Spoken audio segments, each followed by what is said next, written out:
Hello, Cancers, and welcome to your July 2026 monthly horoscope. My name is Justina. Welcome to my channel. If you're a returning viewer, welcome back. All right, so here today I'm going to talk about July 2026, and I'll tell you how the events of July will influence your life on a deeper level. I follow Western astrology tropical zodiac, and these horoscopes are most accurate for your rising sign, also called the ascendant sign. However, you can also watch them for your moon sign or your sun sign if you wish, just to get a bigger picture and a wider perspective upon your life. All right, so we start with Neptune. Neptune will turn retrograde in the sign of Aries at 4 degrees, and that's in your 10th house. So the 10th house is the house of your career, your public life, public image, your public status, career growth, development as well. When Neptune is in a direct motion, we tend to see life through rose-tinted glasses. Very often, Neptune makes us question our direction, question our path. So there is a certain degree of confusion at times, fogginess, and sometimes it's more difficult to set clear and healthy boundaries with others because Neptune tends to dissolve any structures in our lives, especially those that are built on rocky foundations. Now, when Neptune turns retrograde on the 7th of July at 4 degrees of Aries, this is when that confusion you may have experienced, especially in terms of your direction. If you feel like you lost your purpose and you don't know which direction you're heading anymore, then when Neptune stations retrograde along with Saturn later in the month, this is when you might be able to find more clarity, more understanding, thanks to generally because you will be looking back. You will be reviewing, you will be reassessing your especially the last 6 months since Saturn and Neptune entered this area of your life. Saturn can bring delays and Neptune can bring confusion. So when they are retrograde, this is when you start seeing things from a slightly different perspective. If you looked at your public life, professional life from a slightly, maybe through rose-tinted glasses, now when Neptune stations they retrograde, you will be able to take those rose-tinted glasses off and things will start to make more sense. Things that were unclear, foggy, you will see them from a different light, different perspective. This is a chance to review, reassess, especially if you feel stuck, especially if you're lacking a clear sense of direction. Both retrograde planets in your 7th house. Chiron isn't here anymore until the 18th of September. You might finally really see things from a very different perspective. Take notes if needed, because you might really find answers to questions that you are looking for. Now, on July the 9th, Venus enters Virgo. Virgo is an earth sign and an earth and a mutable sign. So here, that's your 3rd house.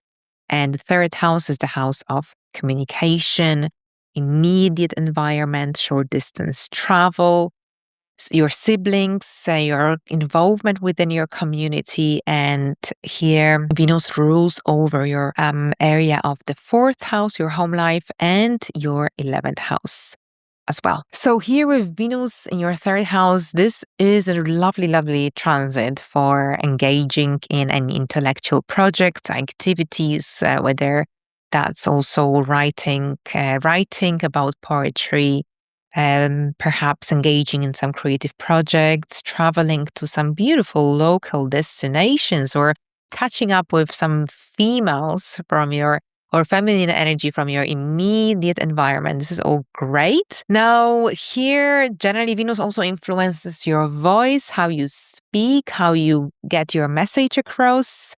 However, on the 13th of July, Venus connects with Uranus by a square. So that's across your 3rd and your 12th house, 3rd and your 12th house with a square here. Generally, Uranus squares, they require flexibility, adaptability, With Venus here, it's going to be connected to some unexpected disruptions or unexpected news, decisions, change of mind, whatever it is. Don't push anything too much and don't resist too much. Generally, with Uranus, it's better to go with the flow at a kind of a regular pace, because if we push too much, if we are too impatient, we might get involved in some unnecessary situations or generally get outcomes that we don't really desire or expect it. Also, on the same day, we've got a Cazimi in your first house of the self. This is a Mercury Cazimi. Mercury is retrograde still until July the 23rd. Mars is in your 12th house throughout the month as well. Mars tends to repress our anger, so remember to engage in physical activity to feel light and energized, but not restless. And with the Sun and Mercury retrograde at 20 degrees of Cancer, Mercury Cazimi is when we have some new ideas or some great ideas or some strong realizations. So take notes and pay attention to your thoughts. It could be also connected to an element from the past, since Mercury is retrograde, maybe some realizations connected to your direction, your life path might be returning from the past. Now on the 14th, we've got a new moon happening in Cancer at 21 degrees. So during this new moon, we will still feel the influence of the Venus and Uranus square and also of Cazimi. So keep this in mind, because this is a very personal new moon. You're starting a new cycle here, 12-month cycle. It's connected to you, your persona, your identity, your physical body, your personal appearance as well. And this could feel like a complete reset for you, an identity reset even. Mercury is still retrograde in your first house, and there's a new moon which is connected to new beginnings, but with Mercury retrograde, this is about something that returning to an idea from the past, giving something or someone another chance. So even if you go through a moment of a reset or a shift, this is still related to an element from the past or some unfulfilled goals, objectives becoming now more possible, more obtainable, more achievable. Right, so on the 23rd, Mercury will turn direct. So at the same time, once Mercury turns direct, you will begin to see some outcomes and results from the new moon in Capricorn, that new moon in Cancer that would have occurred around the 14th of July.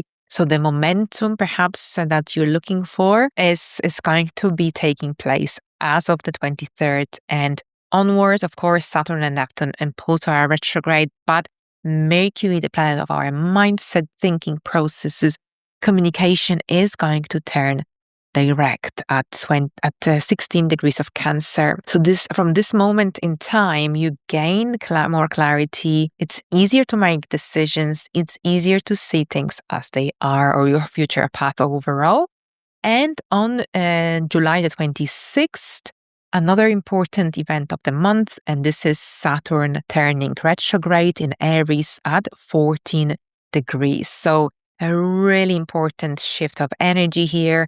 Saturn retrograde is quite a big deal. Neptune retrograde, Pluto retrograde is so slow. It's mostly experienced for us collectively rather than individually. But with Saturn, yes, you will feel it. Saturn is traditionally associated with our career also, or public life or professional life path. Usually when Saturn turns retrograde, things begin to slow down. But at the same time, this is a chance for working with whatever you have established. Things that perhaps you set off the ground but are moving at a very slow pace, you forgot about, you left unfinished. This is a chance for getting back. And this is when they might finally gain that momentum. So it is in your 10th house, so it's very much connected to your career. And this is when you might be reviewing, reassessing your career stand. But at the same time, this is when opportunities that were on hold in connection to your career, your life path, your public life might begin to finally gain the momentum you've been waiting for. So with both Saturn and Neptune retrograde in your 10th house, whatever you're building now, it needs to have a solid foundation. So this is a good time for for solidifying those foundations you would have built, for reviewing your goals, your objectives as well. This could be also connected to your public life, your public achievements, your status. It doesn't have to be only connected to career, but whatever the scenario here, both Saturn and Neptune retrograde, they are about reviewing the past, the very recent past. It's about solidifying those foundations. It's about reviewing the structures you have built in your outside world, in your career, in your public life. See what's working, see what isn't, see what's sustainable, see what needs to change. Because whatever that you build, it needs to have a purpose. Neptune is here. So it needs to have a meaning. It needs to have a purpose. All right. So then on the 26th, we've got the North Node entering Aquarius, the South Node entering Leo. So that's across your 8th and your 2nd house. You've got Leo now in your 2nd house. And there is an approaching solar eclipse happening in Leo on the 12th of August. So here we've got the North. So it's an 18 months influence. Currently the nodes are in Pisces and Virgo, but on the 26th of July, they entered Leo and Aquarius. So that's your 2nd and the 8th house. So you are entering a major financial cycle. And this cycle was already initiated around February with a solar eclipse in Aquarius. The nodes shift to these two signs. And then from this moment in time, every 6 months, we will have reoccurring eclipses, activating your 2nd and the 8th house, so your Leo and Aquarius houses. So what could this mean? This could mean many, many different things for different people, but this is connected to your income. So for some Cancer rising individuals, this could be related to a new income stream, a new job, new career, business. It doesn't have to happen immediately, but it's a 2 years influence because in early 2028, we end this cycle, even though the nodes will leave slightly earlier and move into Cancer and Capricorn. The eclipses, the last eclipse in this cycle will be in early 2028. So it's a major financial cycle when you'll be changing your relationship with money, your values, but at the same time, there will be opportunities for new income streams. And this is coming very soon because we have this solar eclipse in your 2nd house of your income, money that you earn through your own skills and talents on the 12th of August. So something new is coming up, while the 8th house is about other people's money, resources, and that's where Aquarius energy is present. So very often with the North Node in the 8th house, external support is easier, achieved, or is more at hand, more available, and it's more difficult to achieve those personal financial goals. Because that's the South Node is here. So yes, your relationship with money is changing. Your approach to spending and saving is also changing. The South Node is going to suck out anything that's not needed, not necessary. But at the same time, the North Node will be in your 8th house. So this also indicates that there will be opportunities coming through others. You might be dealing with mortgages, debts, a good time for clearing your debts, improving your financial situation. And for some, this could also indicate that a potential support through some external schemes, government schemes, support, financial support, for example. Now, on the 27th, we've got the Sun and Pluto opposition. This is a build-up towards the full moon in Aquarius that will take place on 29th. So we've got the Sun and Pluto opposition, which 27 to 29, watch out for any power struggles, power dynamics.